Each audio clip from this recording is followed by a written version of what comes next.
সাধারণত বৃষ্টি এনেছে। আমরা সবাই বদরিন মুসলমান, 313 জন বদরিন সাহাবীদেরকে নিয়ে 1000 লক্ষ জনের সম্মুখীন হয়েছিলাম। তাই সাধারণ বৃষ্টিকে দেখে আমরা ভয় পাবো না। ইনশাআল্লাহ you talk about the holy book of Quran, যে কোরআনের আলোচনা হইয়াছে। আমি সামান্য 10-15 মিনিট আলোচনা করতে চাই।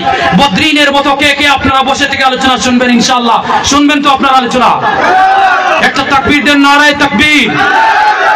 মুসলমানদের ইতিহাস, আমাদের ইতিহাস এমন ছিল, বদরের জমিনের মধ্যে মুসলমানদের দখলের মধ্যে যে জায়গাটি ছিল সেই জায়গাটি খুব খারাপ জায়গা ছিল। কিন্তু মহান মালিক রব্বুল আলামিন বদরিন যে সময় যখন পরের দিন বদর সংগঠিত হওয়ার কথা, এর আগের রাত্রিতে আল্লাহ রব্বুল আলামিন ঠিক তেমনি ভাবে একটা বৃষ্টি দিয়ে, রহমতের ছায়া দিয়ে বদরিন সাহাবীদেরকে ডেকে নিয়েছে। আমার মনে হয় এই মাহফিলটি কবুল হইয়া গিয়েছে।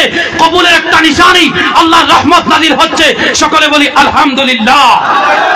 মহান রব্বুল আলামিনের হাবিব সাল্লাল্লাহু আলাইহি সাল্লামের একটা হাদিস মুবারক সিহাসিতার বর্ণনা, প্রথম বৃষ্টিতে যে গুনাহগার উম্মত হাত উঠাইয়া মালিকের দরবারে দোয়া করবে, যে দোয়া করবে মালিক রব্বুল আলামিন সেই দোয়াটি কবুল করে নেবে প্রথম বৃষ্টিতে। তাই এই বছরের প্রথম বৃষ্টি আমরা গোটা এই সম্মেলনের মানুষ জমা হইয়া আমরা দোয়া করি, আয় আল্লাহ, অনেক গুনাহগার আপনার জমিনে থাকিয়া অনেক বড় বড় গুনাহ করেছি, মওলা আমাদের গুনাহকে maaf করে দাও। সকলে বলি আল্লাহুম্মা আমিন। আমার মুসলমান ভাইরা, এই জায়গার মধ্যে কোরআনের আলোচনা করা হইয়াছে সকাল থেকে, ঠিক কিনা? কোরআনটা কি? কোরআনটা হলো, আমি একটা কথা বলতে চাই, আমার সমাজের মধ্যে একটা ভুল ধারণা আছে যে কোরআনটিকে আমরা মনে করি জেনারেল আমভাবে ধর্মীয় একটি কিতাব। যেভাবে প্রত্যেক ধর্মের একটা কিতাব আছে, কোরআনকে আমরা ঠিক তেমনি ভাবে ধর্মীয়টা একটা কিতাব মনে করি না। আমার মুসলমান যুব সমাজ ভাইরা, জেনারেলি ভাবে কোরআনটা একটা ধর্মীয় কিতাব নয়। কোরআনটি হলো লিতুখরিজান নাসা মিনাজ জুলুমাতি ইলান নূর। পৃথিবীর মধ্যে যত মানব মণ্ডলী আছে, পৃথিবীর মধ্যে যত মানুষ জাতি আছে, প্রত্যেক জাতিকে সঠিক একটা রাস্তা দেখাইবার ফুল একটা গাইডলাইন, যে গাইডলাইনের নাম হলো আল্লাহর কোরআনুল কারীম। সকলে বলি সুবহানাল্লাহ। This is the holy book of Quran because Quran is the source of education. কোরআনটা হলো শিক্ষার উৎস। তাই আমার মুসলমান যুব সমাজ ভাইরা, আপনারা বসে কোরআনের আলোচনা শুনেছেন। আমি একটা মেসেজ দিতে চাই, শর্ট করে নিচ্ছি 3 মিনিটের ভিতরে। আমার যুব সমাজ যারা আছেন, বাবারা যারা আছেন, প্রত্যেকের কাছে হাত। আমি জোর করে একটা কথা বলতেছি যে আপনাদের বাচ্চাদেরকে বেশি বেশি করে কোরআনটা পড়াইবেন না, বোঝার চেষ্টা করবেন। কোরআনটা না শুধু পড়াইয়া বোঝানোর চেষ্টা করবেন, কারণ কোরআনটা যদি আমার সমাজে পড়ানোর চাইতে বোঝানো বেশি হয়, আমার সমাজে যদি কোরআনটা পড়ানোর চাইতে বোঝানো বেশি হয়, তাইলে এই বাচ্চা বড় হওয়ার পরে বাচ্চাটিকে আর বেত্রাঘাত করতে হইতো না যে তুমি নামাজের মধ্যে দাঁড়াইয়া যাও। বিকজ কোরআনটা হচ্ছে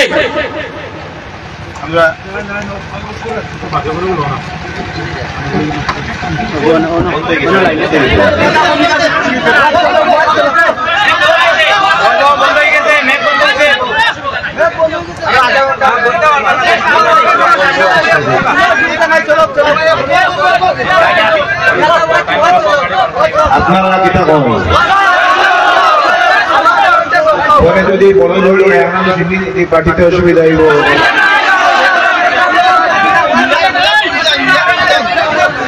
অবশ্যই হইবে তো, কারণ হলো ওরা বদরিন ইতিহাসের মুসলমান কিরাম জেনে বলি আলহামদুলিল্লাহ।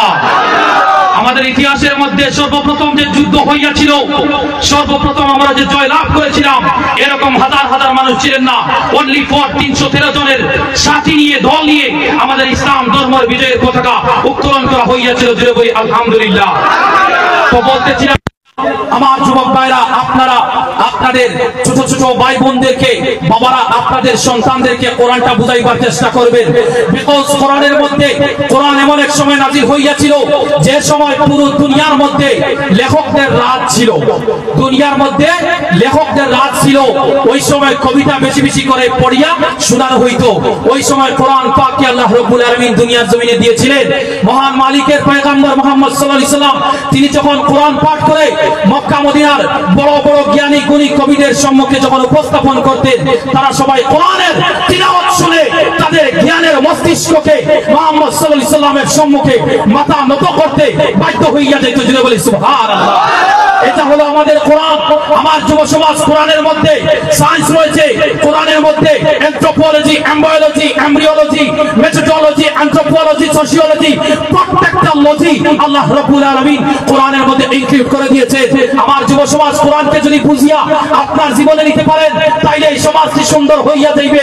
শুধু মুসলমানদের জন্য সমাজ সুন্দর হইবে না, এই আপনার আশেপাশে গ্রামগঞ্জের মধ্যে হিন্দু, শিখ, ইসাই যত ধর্মাবলম্বী মানুষ থাকবেন প্রত্যেকের জন্য ভালো হইয়া দাঁড়াইবে যদি কোরআনটা বুঝিয়া জীবনের মধ্যে নিতে পারেন। জুড়ে বলি সুবহানাল্লাহ।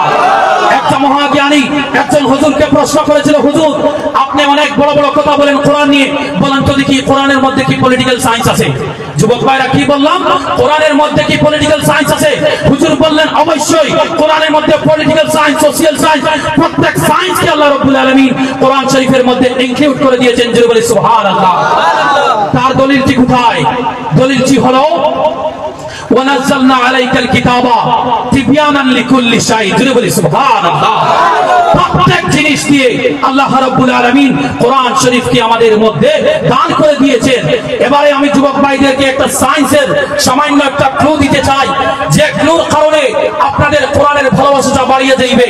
আপনারা জানেন 1600 সেঞ্চুরির মধ্যে একজন বৈজ্ঞানিক ছিলেন যার নাম হলো স্যার আইজ্যাক নিউটন। কি নাম বললাম? Sir Isaac Newton. তিনি একটা তথ্য দিয়েছিলেন, সূত্র দিয়েছিলেন, law of gravitation, the father of law of gravitation. Law of গ্র্যাভিটেশনের ফাদারের নাম হলো স্যার আইজ্যাক নিউটন। তিনি একটা তথ্য দিলেন যে পৃথিবী এবং গ্রহ নক্ষত্র প্রত্যেক জিনিসের এক একটা নিজের মধ্যে মধ্যাকর্ষণ শক্তি আছে, টান আছে। ও যুবক ভাইরা শুনে রাখো, 1600 শতাব্দীতে স্যার আইজ্যাক নিউটন মধ্যাকর্ষণ শক্তির তথ্য দিয়েছেন, কিন্তু আল্লাহ রাব্বুল আলামিন মুসলমানদেরকে 1000 বছর আগে ল অফ গ্র্যাভিটেশনের তথ্য দিয়েছেন। জুড়ে বলি সুবহানাল্লাহ। দলিল কি? ইন্নাল্লাহা ইয়ামসিকুস সামাওয়াতি ওয়াল আরদা আন তাজুলা। জুড়ে বলি সুবহানাল্লাহ। বেশক মহান মালিক রব্বুল আলামিন আসমান জমিনকে তৈরি করেছেন এবং গ্রহ নক্ষত্র প্রত্যেকটার মধ্যে এক একটা টান রেখেছেন। চন্দ্র আসতে পারে না সূর্যের কিনারে, সূর্য আসতে পারে না চন্দ্রের কিনারে, পৃথিবী যেতে পারে না বুধের কিনারে, বুধ যেতে পারে না বৃহস্পতির কিনারে। This is the law of gravitation, মধ্যাকর্ষণ শক্তি। এই মধ্যাকর্ষণ শক্তির কথা আল্লাহ রাব্বুল আলামিন 1000 বছর আগে উম্মতে মুহাম্মদীকে দিয়েছেন। জুড়ে বলি সুবহানাল্লাহ। এই যে সায়েন্সের কথা বললাম, এই কথাটি বলার আমার একটাই উদ্দেশ্য, যে কোরআনকে আপনারা ভালো করে বুঝবেন। কোরআনকে বুঝিয়ে যদি আপনার জীবনের মধ্যে নিতে পারেন, তাইলে 1000 বছর আগে যেভাবে মুসলমানদের সমাজ ছিল ওইভাবে মুসলমানদের সমাজ হইয়া যাইবে। আল্লাহ রাব্বুল আলামিন যেন আমাদের আমাদের প্রত্যেককে যেন কোরআনকে বুঝতেওয়ালাদের অন্তর্ভুক্ত করে। জোরে বলি আল্লাহুম্মা আমিন।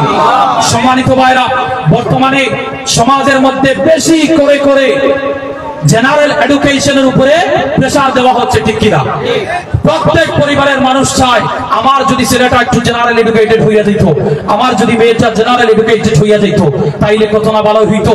শুনেন মুসলমান ভাইরা, আমি এইভাবে কথাটি বলি, জেনারেল এডুকেটেড বানান ঠিক যদি আপনার ছেলেকে আপনি আদবওয়ালা মানুষ বানাইতে চান, যদি আপনার ছেলেকে 1000 বছর আগে সাহাবা কেরাম যেভাবে জীবন ধারণ করেছেন ওইভাবে যদি একটা ব্যক্তি বানাইতে চান, তাইলে আপনার ছেলেকে শুধু জেনারেল এডুকেশন দিয়ে হবে না। ওয়াল্লাহি বিল্লাহি we should must for us, আমাদের জন্য দায়িত্ব, মালিকের কসম করে বলি, কোরআনওয়ালা যদি জেনারেল এডুকেটেড বাচ্চা বানান, তাইলে ওই বাচ্চা থেকে সমস্ত সমাজের মানুষ ফায়দা পাইবে। শুধু সমাজের মানুষ ফায়দা নয়, এই বাচ্চার দ্বারা আল্লাহ রাসূলের হাদিসের মোতাবেক কয়েক হাজার মানুষ জান্নাতি হইয়া যাবেন। জোরে বলি সুবহানাল্লাহ, সুবহানাল্লাহ। এর থেকে একটা মেসেজ পেলাম, আমরা কোরআনটিকে আমাদের জীবনের মধ্যে জায়গা দিতে হবে। কোরআনওয়ালা বানাইয়া যদি আপনার ছেলেকে আপনার মেয়েকে যদি আপনি স্ট্যান্ডার্ড বানান, তাইলে আপনি বৃদ্ধ হওয়ার পরে আপনার ছেলেকে প্রেসারাইজ করার দরকার পড়বে না যে বাবা তুমি তোমার বাবার ইজ্জত করো, মায়ের ইজ্জত করো, তোমার ফুফু তোমার আন্টির যেগুলা হক রয়েছে বাবার নিচে ওইগুলা দিয়ে দাও। এইগুলা যদি শিক্ষা দিতে চান, তাইলে একমাত্র আপনার আমার উপরে দায়িত্ব হইল আপনার ছেলেকে আপনার মেয়েকে কোরআনওয়ালা বানান। জোরে বলি আল্লাহুম্মা আমিন। একটা তথ্য আমি কোরআন থেকে দিতে চাই আমার প্রিয় ভাইরা, যে তথ্যটি হলো একটা সায়েন্সের একটা মজার কথা বলতে চাই, আমার যুবক ভাইরা রয়েছেন এর জন্য আমি বলতে চাই। আমাদের ভারতবর্ষের মধ্যে 2015 পরে বেশি বেশি করে একটা আইডি কার্ড বানানোর উপরে প্রেসার দেওয়া হইয়াছিল। যে আইডিটির নাম হলো আধার কার্ড, যে আইডিটির নাম হলো আধার কার্ড। এই আধার কার্ড এর যে ফাউন্ডার হলো স্যার ডক্টর ফ্রান্সিস গেলটন। কি নাম বললাম? Sir doctor Francis Galton. তিনি দুনিয়ার জমিনে মানুষদেরকে একটা সুবিধা দিলেন যে যদি প্রত্যেক মানুষের একটা আইডি ক্লো নেওয়া হয়, আইডেন্টিফিকেশন মার্ক যদি নেওয়া হয় যার যার ফিঙ্গারের থাম্ব থেকে অগ্রভাগ থেকে, তাইলে ওই মানুষের ফিঙ্গারের যে চিহ্ন আছে পৃথিবীর মধ্যে কোনো মানুষের সাথে মিলবে না। এই চিহ্ন, এই আইডেন্টিফিকেশন মার্ককে বলা হয় আধার কার্ড, ঠিক কিনা? কিন্তু আমার মুসলমান ভাইরা শুনেন, 200 অথবা 250 বছর আগে আধার কার্ডের তথ্য স্যার ডক্টর ফ্রান্সিস গেলটন দুনিয়াবাসীকে দিয়েছেন। কিন্তু আলহামদুলিল্লাহ সুম্মা আলহামদুলিল্লাহ 1500 বছর আগে আল্লাহ রাব্বুল আলামিন মুসলমানদেরকে ফিঙ্গারপ্রিন্টের তথ্য দিয়েছেন। জুড়ে বলি আলহামদুলিল্লাহ। এত বড় একটা আকস্মিক সারপ্রাইজিং কথা বললাম, এত উত্তেজনাটা নিচু করে কিভাবে বললেন? আওয়াজ করে বলি আলহামদুলিল্লাহ। কোথায় দলিল? সূরা কিয়ামা পার করেন, ফিঙ্গারপ্রিন্টের দলিল পাইয়া যাইবেন। শুধু লফজি তরজমাটা উঠাইবেন না, ব্যাখ্যার মধ্যে তাফসীরের মধ্যে চলে যাবেন। বালা কাদিনা আলা আন নুসাউইয়া বানানা। জোরে বলি সুবহানাল্লাহ। এই আয়াতটি বলে দিলাম, ব্যাখ্যা করার সময় নেই। এই আয়াতের ভিতরে আপনারা ফিঙ্গারপ্রিন্টের তথ্য পাইয়া যাইবেন। এই যে 3-4টা মেসেজ দিলাম, মেসেজ দেওয়ার আমার মূল যে বক্তব্য রয়েছে, মূল বক্তব্যটা কি? আইরিভাইস আমি এটা একটু স্মরণ করে দিচ্ছি। যে কারণ হলো আপনার বাচ্চাকে আপনি কোরআনওয়ালা বানান। কোরআনের ভিতরে বিজ্ঞান রইয়াছে, কোরআনের ভিতরে ডক্টর সায়েন্স রইয়াছে, কোরআনের ভিতরে পলিটিক্যাল সায়েন্স রইয়াছে, কোরআনের ভিতরে সোশিয়াল সায়েন্স রইয়াছে। কোরআনের ভিতরে এক কথায় চলতে গেলে পৃথিবীর ভিতরে যত মানুষ জন্ম নিবেন কিয়ামতের আগ পর্যন্ত, ওই মানুষরা যত নতুন নতুন বই প্রকাশ করবে, যত নতুন নতুন তথ্য দিবে, যত প্রযুক্তিবিদ্যা উন্নতি লাভ করবে, প্রত্যেক প্রযুক্তিবিদ্যার সাথে সম্মুখে দাঁড়াইয়া লড়াই করনেওয়ালা একটাই গাইডবুক, যে গাইডবুকের নাম হলো আল্লাহর কোরআন আল কারীম। জুড়ে বলি সুবহানাল্লাহ। এই যে ম্যাগটা হচ্ছে ওয়াটার সাইকেল বলা হয়। এই আমার কাছে সময় নেই, না হয়তো আমি বলে দিতাম। এই ওয়াটার সাইকেলের গোটা ফর্মুলাটা আল্লাহ রাব্বুল আলামিন কোরআন শরীফের মধ্যে দিয়েছেন। আমি কিভাবে জলকে বাষ্প বানাই, কিভাবে কণায় পরিবর্তন করি, কিভাবে মেঘ বৃষ্টি হয়, গোটা এই সার্কেলকে আল্লাহ রাব্বুল আলামিন কোরআন শরীফের মধ্যে দিয়েছেন। যিনি বলি সুবহানাল্লাহ। তো আমার যুবক ভাইরা, হুজুর আমাকে মোহব্বত করে দাওয়াত করেছিলেন আলোচনা করার জন্য। আপনারা ভালোবাসা দেখে আমি নিজেকে গর্ববোধ মনে করতেছি, নিজেকে ধন্য মনে করতে পেরেছি যে এই একটা ইম্পর্টেন্ট সময়ের ভিতরে আমরা সবাই সালাতু সালাম পড়ে দুরুদ ও সালাম আদায় করে আমরা দোয়ার মধ্যে শিক্ষক হব। রব্বুল আলামিন যেন অন্য কোন সময় আপনাদের সম্মুখে শুধু কোরআনের ব্যাপার নিয়ে সামান্য আলোচনা করার জন্য তৌফিক দেন। সকলে বলি আল্লাহুম্মা আমিন। ওয়া আখির দাওয়ানা আলহামদুলিল্লাহি রাব্বিল আলামিন। আসসালামু আলাইকুম।